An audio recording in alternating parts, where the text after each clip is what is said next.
Selamat datang kawan pajak di Pajak Mentok Podcast, satu-satunya podcast pajak di Bangka Barat.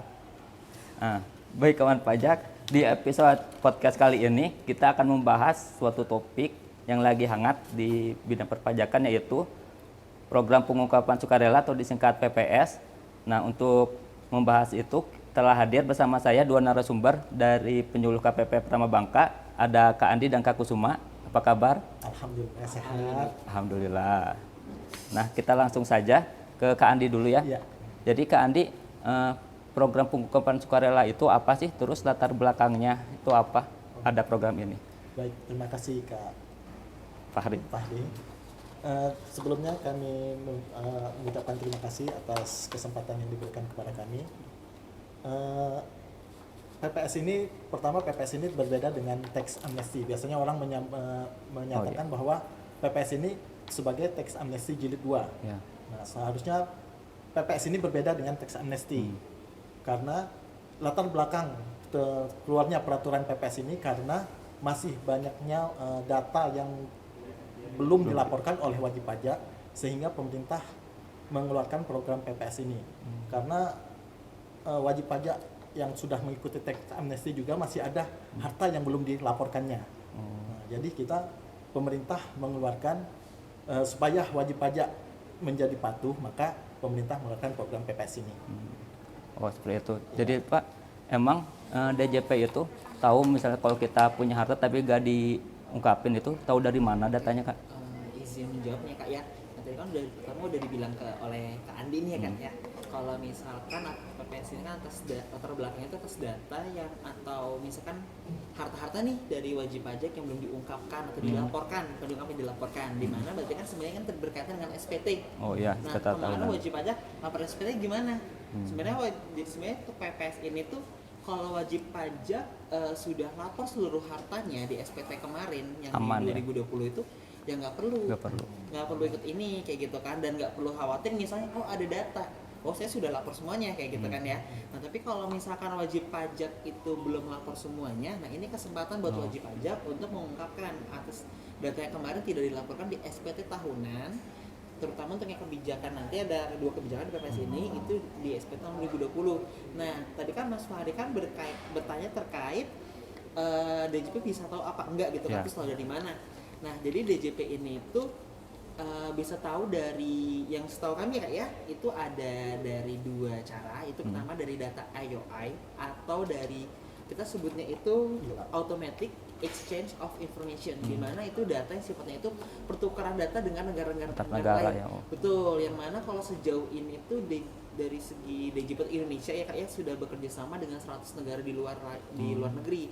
Jadi kalau misalnya ada data yang sifatnya kayak perbankan juga nih terutama ya Kak ya, ada data rekening bank nih di misalnya di negara X kayak gitu atas wajib pajak X gitu kan, tapi belum dilaporkan di SPT. Nah, itu ntar akan ada kayak data muncul gitu seperti notifikasi, ini ada nih kayak gitu. Nah, makanya DJP menghimbau untuk ikut di PPS ini. Adapun data ILAP namanya, ILAP ini tuh lebih ke data instansi, lembaga, terus asosiasi dan pihak lain. Nah, di mana datanya sebetulnya dalam negeri ya Kak ya. Jadi kayak data antar instansi nih, mungkin kalau yang kayak PNS nih ya Kak ya, ada data memang yang belum dilaporkan. Nah, itu sifat dapat datanya melalui ILAP, bukan IOI. Kalau IOI dari luar negeri, untuk dalam negeri itu ILAP kayak gitu. Jadi PPS itu jadi program yang dikasih sama DJP untuk mengungkapkan yang belum diungkapkan ya. Sifatnya kalau kami menyebutnya Kesempatan ya. Iya, betul banget Kak. Soalnya ada jangka waktunya ya, kalau nggak salah ya. Betul banget. Dari kapan itu Kak berlakunya? Untuk jangka waktunya itu dia di 2022 ini dari tanggal 1 Januari sampai 30 Juni 2022. Berarti sebentar lagi ya kan pajak ya. Harus benar-benar 2 minggu dimanfaatkan lagi. ya. 2 minggu lagi. Benar. lagi. Kalau 1 Juli gimana? 1 Juli bukan harga naik, 1 Juli kayaknya udah nggak ada Sudah lagi. Udah nggak ada lagi ya. Udah nggak ada lagi. Jadi tolong dimanfaatkan paling untuk wajib Iya. pajak semua. Oh gitu Kak. Oh jadi kan, tapi kalau saya baca-baca nih PPS itu kan ada dua kategori ya. Ada kebijakan 1 sama kebijakan 2. Iya benar. Itu bedanya apa sih Kak? Untuk PPS ini sebenarnya ada dua Kebijakan. Untuk kebijakan 1 itu untuk wajib pajak yang sudah mengikuti TA itu dibagi wajib pajak orang pribadi dan badan untuk harta yang dimiliki dari yang belum diungkapkan dari sampai dengan tahun 2015, artinya 2015 ke bawah.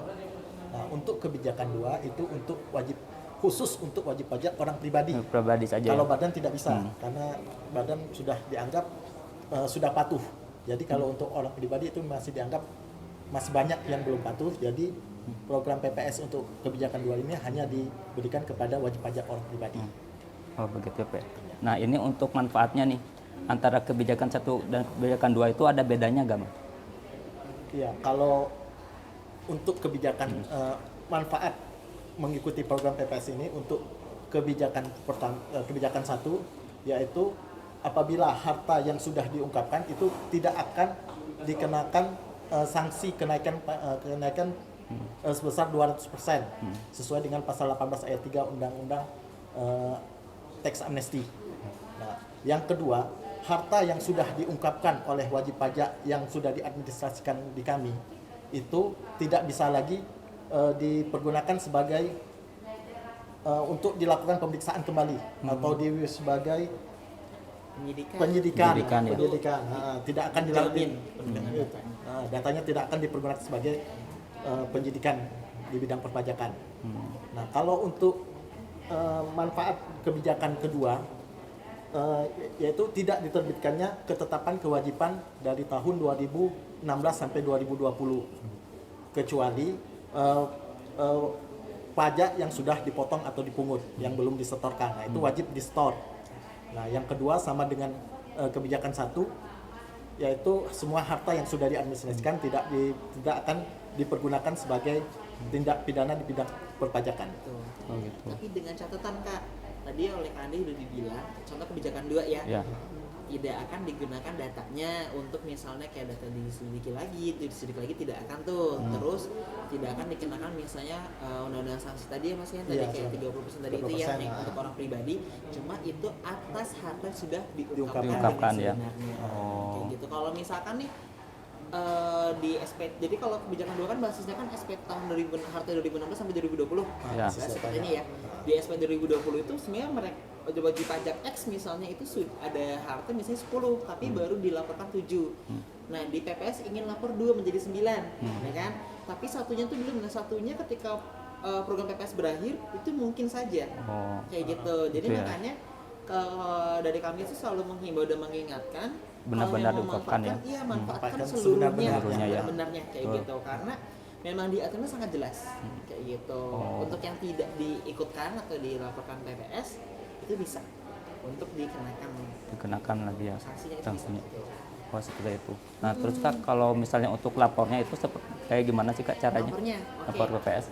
Kalau membahas lapor mungkin ini agak sedikit saya ingetin ya. Kalau misalkan kita lapor SPT kan menggunakan DJP online untuk e-form ya. Kalau yang sekarang, nah sekarang juga sama dari DJP online menggunakan e-form Kak. Jadi kalau misalkan terkait lapor nih mungkin kita akan mengingatkan juga kepada wajib pajak, tidak ada alasan kalau misalkan wajib pajak merasa jauh atau misalkan merasa agak susah karena sekarang sudah basisnya online. Di mana DJP online itu 24/7 Kak.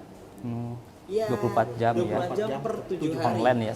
Dari tanggal 1 Januari sampai 30 Juni 2022. Kalau dulu mungkin TA masih manual datang ke kantor. Ya, kalau sekarang mungkin datang ke kantor KPP kita arahkan karena ya kalau mungkin konsultasi, tapi kalau wajib pajak sudah mengerti, sudah mau langsung ikut PPS, bisa langsung aja, ya. buka DJP online, nanti masuk ke menu program PPS.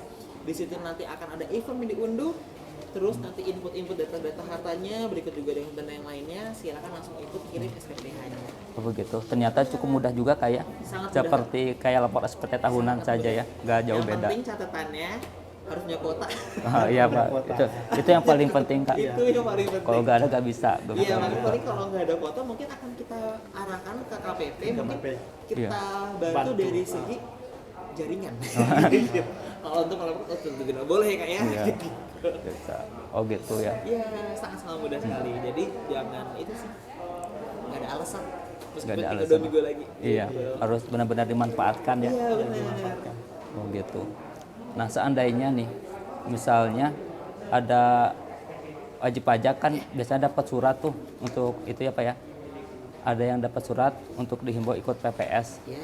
Nah, seandainya wajib pajak itu tidak ikut PPS, apakah ada sanksinya? Oke, kalau misalkan terkait misalnya- himbauan itu ranahnya itu kan nanti kita pasti akan mengarahkan kepada bagian terkait itu bagian pengawasan, bagian pengawasan, di mana nanti itu silakan bertemu dulu. Kalau dibilang misalkan wajib ikut apa enggak, selama memang harta tersebut belum dilaporkan di SPT, ikut aja. Karena kalau misalkan nggak itu nanti takutnya malah menyesal di kemudian hari ya wajib Iya, pajak. betul. Kenapa kemarin nggak ikut PPS ya pas sudah program PPS berakhir. Tapi kalau atas data tersebut memang sudah dilaporkan, nah itu coba silakan konsultasi dulu aja, bisa ke KPP langsung. Pilihan nanti ke wajib pajak. Karena kalau misalkan wajib, karena balik lagi juga kalau belum dilaporkan balik lagi ke wajib pajak. Wajib pajak mau ikut PPS apa enggak?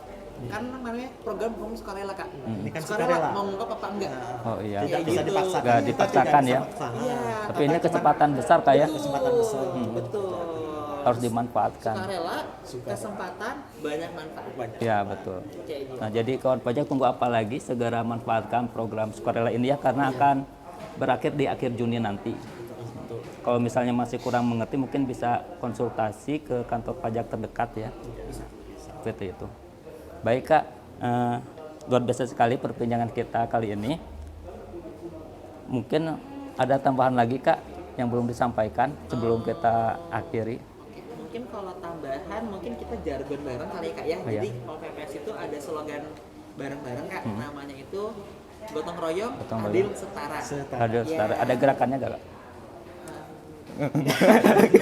Gini aja. Gini ya, aja. karena kalau gerakannya nggak ada resminya sih kak gitu. Gotong royong, Gotong royong, Gotong adil, royong, adil, setara. Gitu. setara. Jadi misalnya kayak ayo ikut PPS, gotong royong, adil, setara. Baik, gitu. itu. Mau dari Kang Farinya atau saya nih untuk emang aba-aba? dari makanya aja. Dari narasumber. Sekalian Nanti penutupan. bareng-bareng ya. Iya. Oke.